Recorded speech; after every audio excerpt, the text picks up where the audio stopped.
What's in the box? I said, what's in the box? I said, what's in the box?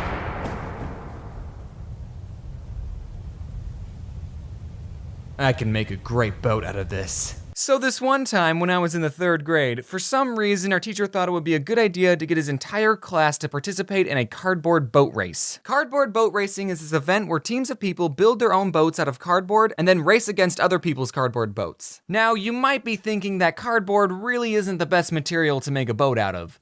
And you're right, but cardboard is cheap, you can get big pieces of it, and they float in the water for a little bit. Perfect for making boats out of. It's good, short-lived entertainment. It's yachts of fun. Apparently, a lot of other schools got their students to do cardboard boat racing. I thought it was just a strange thing my teacher made us do, but if other teachers did it, I guess he wasn't the only weirdo. I don't know what cardboard boat racing is supposed to teach you, maybe teamwork skills and shipbuilding. I mean, it would come in handy if I was stranded on an island with cardboard and duct tape and I could tell everyone, don't worry guys, I learned how to make boats out of these things in the 3rd grade. But no one else in my school did cardboard boat racing. It was just my class. And I think part of the reason we did this was because the class I was in was an honors class. So we were better than everyone else. Guys, I need to tell you about how friggin' smart I am. So in the 2nd grade, everyone took this test to see if you would get put into the honors class, which, I'm gonna be honest, I don't remember taking it. I just remember my mom sitting me and my twin sister down and telling us that we weren't gonna be in the same class anymore because I made it into the honors classes and my sister didn't.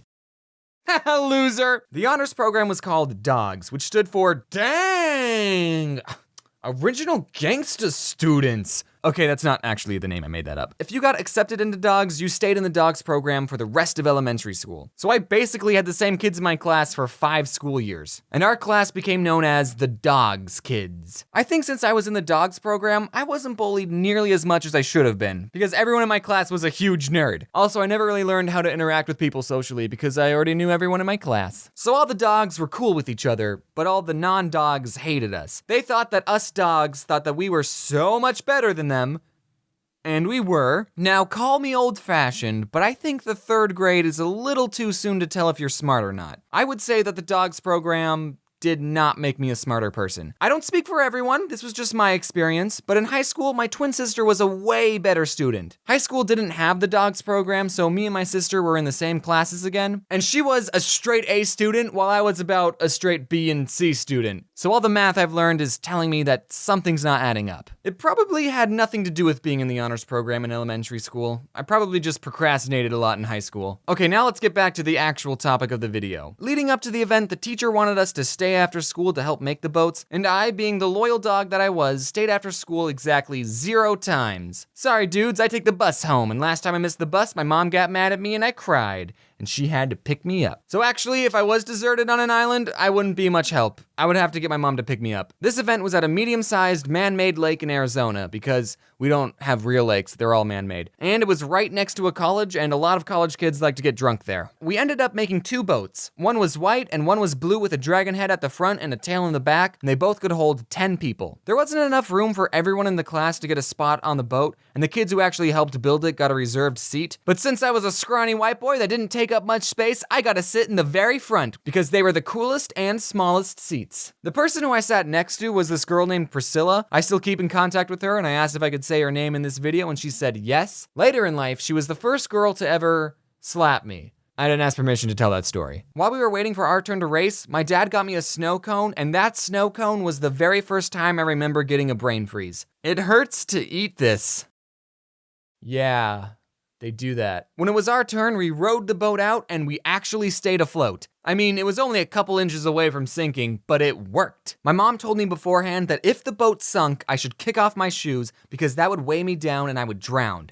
Thanks for the vote of confidence, Mom. And I remember being so afraid of the boat sinking, not because I could drown, but because I didn't want to lose my shoes. So there we were, a bunch of 8-year-olds in a glorified cardboard box on a lake with 3 other boxes filled with drunk college students. The course we had to take was pretty simple. It only had 2 left turns. Should have been a piece of cake. And we were doing pretty good until we had to make the first left turn. We messed up on that part. We practiced turning on land all the time, but for some reason when we were in the water, our turning maneuver wasn't working. We kind of just drifted forward. We were pretty much all stranded. We didn't know how to drive this thing, and we were running out of time since the cardboard doesn't last that long when it's wet. But there were these lifeguards / helper people going around in canoes, and one person came up to our boat and he just kind of pushed it with his paddle and he turned the boat, and we were back in the race. Well, actually, by this point, everyone else had already completed the course, but we were still floating. We were still gonna finish this. When it came time for the second turn, the same thing happened. We didn't learn anything. They never taught us this in honors classes. By this point, the next 4 people racing just went. They got tired of waiting. And while the canoe boat guy was trying to teach us how to turn,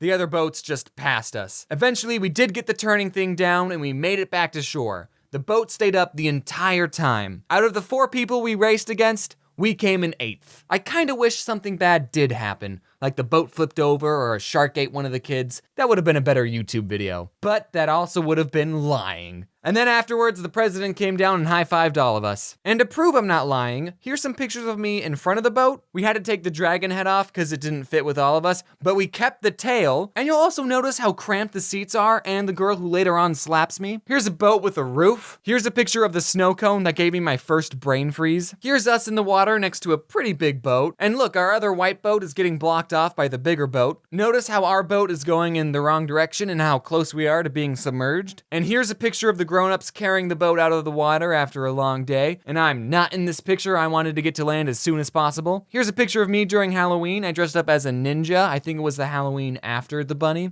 And there's a plushie of a Neopet in the background. Do you guys remember Neopets?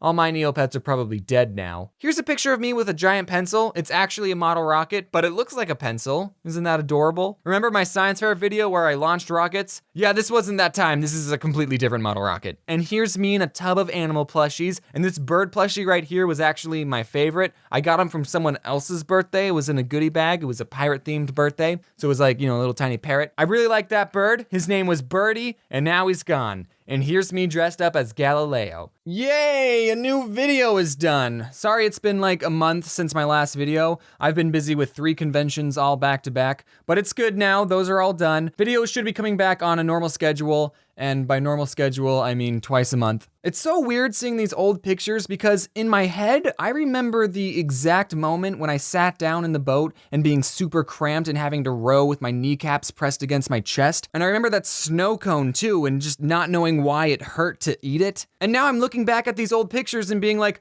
oh, I was a different person back then. I can't end this video without mentioning the person who helped make this video come out on time, and that person this week is Ginger Pale again. Thanks, man, he helped color. And also Foot of the Ferret helped get some of the sound effects for the intro of the video. Thanks, writer. So everyone give them a big old hug and wear your seatbelt.